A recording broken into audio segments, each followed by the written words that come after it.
waxay abaar xoogan oo dad iyo dunyaba saameysay ka taagan tahay buralayda u dhaxaysa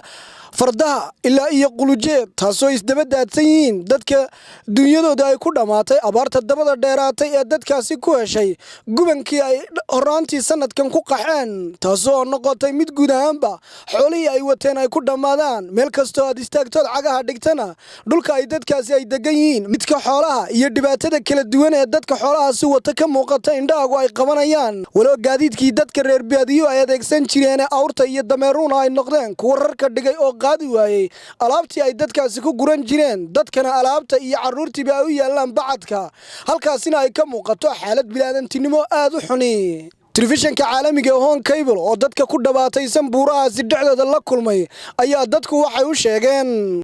abaar xun baa nagu dhifatay yaad bay nagu dhifatay abaarta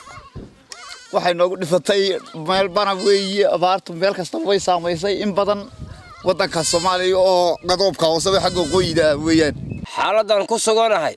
waa xaalad culus weyn adag weeyaan xagga Ilaahay ama kamta waa abaar lumqad baa igu xun waxa igu xun waa jadiidkii waxaan wadayna waxba way dhaqaaq waay markii hore badnaa maxay idinka dhintay wixii oo dhan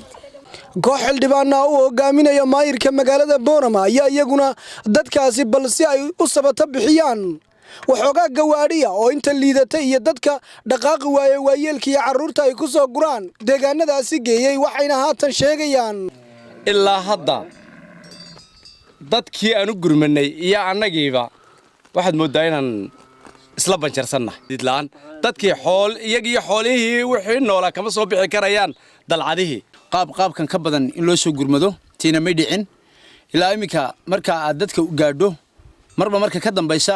moralkaagu wuu sii xumaanaya dadka loo soo gurmado shacabka Boorama iyo dadka Soomaaliland way gurmadeen wixii ay bixiyeen waxa lagu maareeyo wixii ay bixiyeen dadku waxa lagu maareeyo dadka lagu guro bariis iyo wax ma yaan la yaacin horta dadkana la guro badbaadin baa loo baahan yahay xaaladda ummadaasi ku sugan tahay wallaahi run ahaantii quljeed iyo boon ummadda ku sugani badbaado badan bay sameeyeen maanta xaaladda aan ku aragnay meeshaas waxa loo baahan yahay taatu ka daran inaan qabanno oo soo gurmadno bal horta ummada kale oo wax cabanahay noo dambeysay dadkeena Soomaaliyeed dhimanaya inaynu badbaadino ayaa loo baahan yahay isku soo wada duubo dhibaatada ka taagan dhulkan buuralayda ayay dadka deegaanadaasi ku dhaqan sheegeen abid abaartii ugu darnayd iyo biyo la'aan iyo cunto la'aantii ugu darnayd inay tahay tan maanta soo martay dad iyo dunyana loo wada il daran yahay dadkan xoolihii ay dhaqanayeen ayaa guud ahaanba noqday kuwa dhimanaya macaluul iyo gaajo inta soo hadhayna ay tahay inuu dhaqaaqila waa Hori Axmed Hori telefishanka caalamiga Hon Cable degmada Boon.